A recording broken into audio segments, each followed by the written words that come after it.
بسم اللہ الرحمن الرحیم صلی اللہ علی حبیبہ محمد وآلہ واصحابہ وبارک وسلم۔ السلام علیکم ورحمۃ اللہ وبرکاتہ۔ درود کا رنگ کس پر چڑھتا ہے؟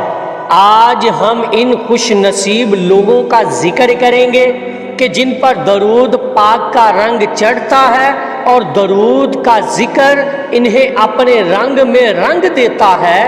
یہ وہ لوگ ہیں جو درود پاک کی کثرت کر کے بہت جلدی فیض یاب ہو جاتے ہیں، جو اپنی زندگی میں معجزات اور کرامتیں ہوتی ہوئی دیکھتے ہیں، وہ اس لیے کہ ان پر درود کا رنگ چڑھ گیا ہوتا ہے۔ تو آج ہم ان خوش نصیب لوگوں کا ذکر کریں گے کہ درود جو ہے نا، اس کا جو ذکر ہے، اس کا جو ورد ہے، وہ ایکچولی حقیقت میں کن لوگوں پر اپنا اثر چھوڑتا ہے اور اپنے رنگ میں رنگتا ہے۔ درود کا رنگ چڑھتا کس کو ہے؟ آج ایسے خوش نصیب لوگوں کا ہم ذکر کریں گے۔ کچھ 4 قسم کی میں سمجھتا ہوں کہ بہت خاص کیفیات ہیں ان لوگوں کے اندر جن پر اصل میں درود کا رنگ چڑھتا ہے۔ اگر آپ کے اندر بھی یہ چیزیں ہیں، انشاءاللہ تعالی پھر آپ پر درود پاک کا رنگ ضرور چڑھے گا، اور درود پاک آپ کو اپنے رنگوں میں رنگ لے گا، اور یہ عادتیں، یہ کیفیات آپ کو اپنے اندر پیدا کرنی ہے تاکہ آپ درود پاک کے رنگ میں رنگے جائیں۔ ٹھیک ہے جی؟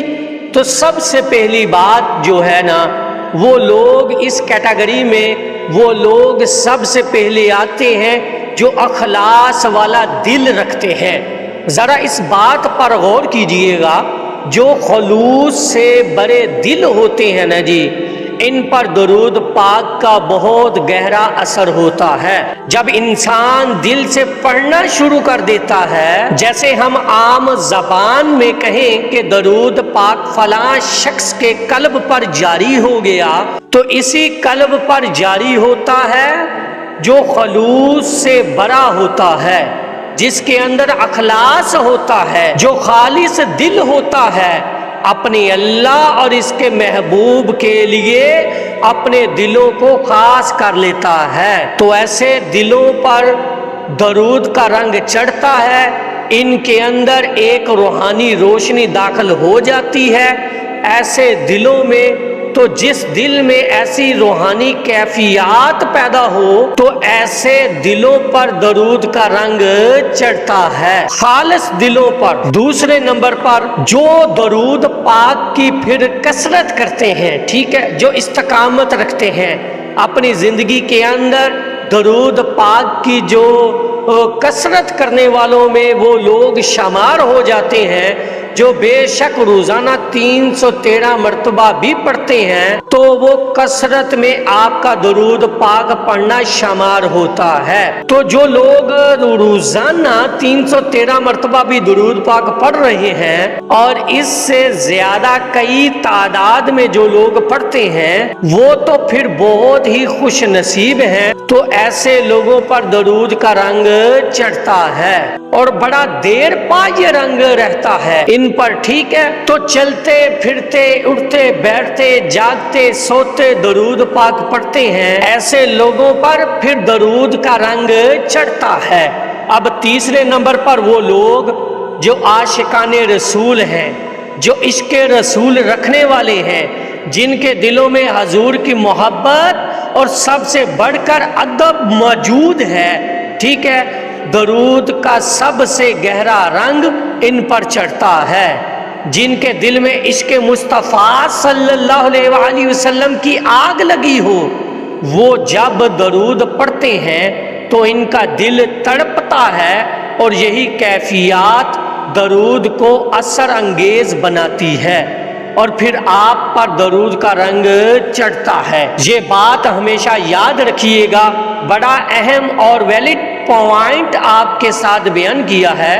چوتھے نمبر پر جو درود کو عبادت سمجھتے ہیں اور فرض سمجھ کر درود پاک کو اپنی زندگی میں شامل کیے ہوئے ہیں، اس قدر درود پاک کے ذکر کو اپنی زندگی میں اہم سمجھتے ہیں، بلکہ وہ تو درود پاک کے ذکر کو ملاقات کا وسیلہ سمجھتے ہیں، قرب سمجھتے ہیں، قربت کا راز چھپا ہوتا ہے۔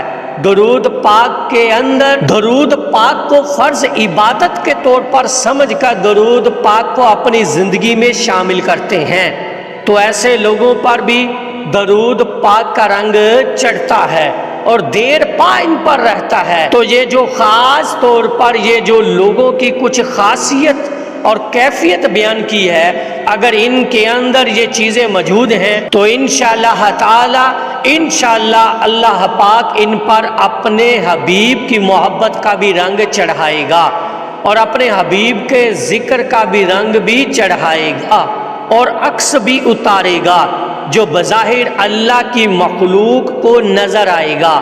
اللہ کے چنے ہوئے بندوں پر چنے ہوئے بندے وہی ہیں جن پر درود کا رنگ چڑھتا ہے، اور کون سے وہ خوش نصیب لوگ ہیں جن پر درود کا رنگ چڑھتا ہے؟ وہ 4 خاصیت میں نے آپ کے ساتھ بیان کی ہیں، اور اگر یہ خاصیت آپ کے اندر ہے تو انشاءاللہ تعالی آپ درود کا رنگ ہر حال میں چڑھے گا اور آپ اس ذکر کے رنگ میں رنگے جائیں گے۔ اور پھر یہ ذکر ایسا ہے نا کہ اس کی خاصیت، اس کے وصف، اس کی صفتیں انسان کے ظاہر اور باطن دونوں میں محسوس ہوتی ہیں، ظاہر ہوتی ہے اور عیاں ہوتی ہے، اور وہ بندہ ہو یا بندی ایسے اخلاق کا پیکر بن جاتے ہیں کہ جو لوگ ان کی تعریف کرتے ہیں، لوگ ان کی محفل کو پسند کرتے ہیں، لوگ ان کی عزت کرنے پر مجبور ہو جاتے ہیں، ایسے وصف پیدا کرتا ہے یہ درود پاک کا ذکر اور درود پاک کا رنگ۔ تو اپنے آپ کو ہمیشہ یہ یاد رکھیے گا کہ درود پاک کا جو رنگ ہے نا جی، یہ انشاءاللہ تعالی آپ کو ایسا رنگے گا کہ آپ محشر والے دن سرخرو ہو جائیں گے، اور ہماری ٹاپ پرائرٹی ہونی ہے، زندگی کا مقصد ہی یہی ہونا چاہیے کہ ہم بروز محشر کامیاب ہو جائیں۔ ہمیں دنیا کی کامیابیاں نہیں چاہیے، ہمیں محشر کی کامیابی چاہیے۔ ہمیں اللہ اور اس کے محبوب کی نظروں میں سرخرو ہونا ہے۔ جب ہمارے اندر یہ سوچ ڈیولپ ہو جائے گی تو انشاءاللہ تعالی دنیاوی کام خود بخود سنورتے چلے جائیں گے۔ اپنے آپ کو خالص کر کے تو دیکھیں، اپنی اس سوچ اور خیال کو خالص تو کر کے دیکھیں، انشاءاللہ تعالی آپ کو وہ معجزات دیکھنے کو ملیں گے جس کے بارے میں آپ نے کبھی زندگی میں وہم و گمان ہی نہیں کیا ہوگا۔ تو درود کا رنگ چڑھنا ہے تو اپنے اندر یہ خاصیت پیدا کریں، اور انشاءاللہ تعالی درود کا رنگ جن پر چڑھ گیا وہ لوگ کہیں گے کہ واقعتاً ہم دنیا میں بھی کامیاب ہوئے ہیں، ہم آخرت میں بھی کامیاب ہوں گے انشاءاللہ تعالی۔ اور آخرت کی سب سے بڑی کامیابی کہ آپ کو حضور کا قرب عطا کیا جائے گا۔ اس سے بڑھ کر بحیثیت مسلمان، بحیثیت امتی ہمیں اور کیا چاہیے؟ تو میری اللہ رب العزت کی بارگاہ میں دعا ہے کہ اللہ پاک آپ کو اور مجھے ہر وقت اور ہر سانس کے ساتھ اپنے نبی علیہ الصلوۃ والسلام پر درود پاک پڑھنے کی توفیق عطا فرمائے، آمین یا رب العالمین۔ ایک دفعہ محبت سے پڑھ لیجئے صلی اللہ علیہ حبیبہ محمد وآلہ واصحابہ وبارک وسلم۔ اس پیغام کو زیادہ سے زیادہ شیئر کیجئے گا، صدقہ جاریہ ہوگا۔ درود مائی لائف یوٹیوب چینل کو لازمی سبسکرائب کیجئے اور بیل بٹن کو دبا دیجئے تاکہ آنے والی ویڈیو کا نوٹیفیکیشن آپ تک پہنچتا رہے۔ السلام علیکم ورحمۃ اللہ وبرکاتہ۔